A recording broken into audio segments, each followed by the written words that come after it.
ನಮಸ್ಕಾರ ರೈತ ಬಾಂಧವರೇ, ನನ್ನ ಹೆಸರು ಡಾಕ್ಟರ್ ಬಸವಣ್ಣಪ್ಪ ಎಮ್ಮೆ ಅಂತೇಳಿ. ಇವತ್ತಿನ ದಿವಸ ಟ್ರೈಕೋಡರ್ಮಾ ಶಿಲೀಂಧ್ರನಾಶಕದ ಬಗ್ಗೆ ಮಾಹಿತಿಯನ್ನು ತಿಳ್ಕೊಳ್ಳೋಣ.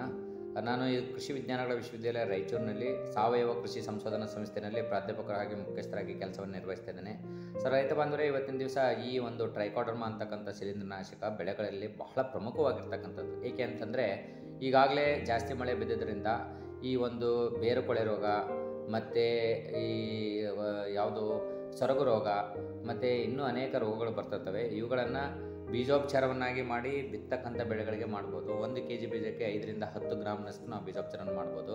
ಇಲ್ಲ ಅಂತಂದರೆ ಈಗಿರ್ತಕ್ಕಂಥ ಸದ್ಯದಲ್ಲೇ ಬೆಳೆಗಳಲ್ಲಿ ತೊಗರಿ ಇರ್ಬೋದು, ಹತ್ತಿ ಇರ್ಬೋದು, ಮೆಣಸಿನ್ಕಾಯಿ ಇರ್ಬೋದು, ಮತ್ತು ಇನ್ನುಳಿದ ತೋಟಗಾರಿಕೆ ಬೆಳೆಗಳಿರ್ತಕ್ಕಂಥ ಈ ದಾಳಿಂಬ್ರೆ ಇರ್ಬೋದು, ಪಪ್ಪಾಯ ಇರ್ಬೋದು, ಮತ್ತು ಮಾವು ಇರ್ಬೋದು, ಅಲ್ಲದೆ ಈ ಅಡಿಕೆ ತೋಟದಲ್ಲಿ ಇರ್ಬೋದು, ತೆಂಗು ತೋಟದಲ್ಲಿ ಇರ್ಬೋದು, ಪೆಪ್ಪರ್ ತೋಟದಲ್ಲಿ ಇರ್ಬೋದು.